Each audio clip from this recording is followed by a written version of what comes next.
అల్లు అర్జున్ గారు, అట్లీ గారి మూవీలో 'దీపికా పదుకొనె' చేస్తున్నారు. అఫీషియల్‌గా ఇది కన్ఫర్మ్ అయితే అయ్యింది. ఇవాళ వీడియో ఒకటి రిలీజ్ చేశారు. 'దీపికా పదుకొనె' గారి స్టోరీ అంతా ఎక్స్‌ప్లెయిన్ చేసినట్టున్నారు అట్లీ గారు. దానికి సంబంధించిన వీడియో రిలీజ్ అయితే చేయడం జరిగింది. దీంట్లో కొత్తగా ఏముంది అంటే 'స్పిరిట్' మూవీలో తీసేశారు. అల్లు అర్జున్ గారి మూవీలో చేస్తున్నారు 'దీపిక' గారు.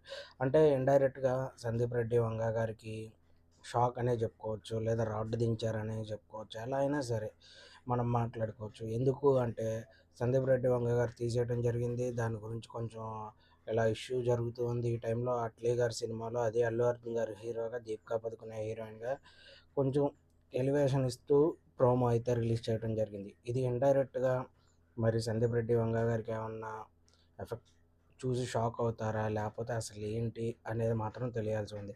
'ప్రభాస్' అన్న 'స్పిరిట్' మూవీలో నుంచి 'దీపికా పదుకొనె' గారు వెళ్ళిపోవడం జరిగింది. తర్వాత 'యానిమల్' మూవీలో సెకండ్ హీరోయిన్‌ని తీసుకొచ్చి పెట్టడం జరిగింది. ఇలాంటి తరుణంలో 'దీపికా పదుకొనె' గారు కావాలనే సినిమా చేస్తాకి ఒప్పుకున్నారా? లేదా వీళ్ళే అప్రోచ్ అవ్వంగాల్నే ఎమ్మటనే ఓకే చెప్పారా? ఇయన్నీ తెలియాల్సి ఉంది.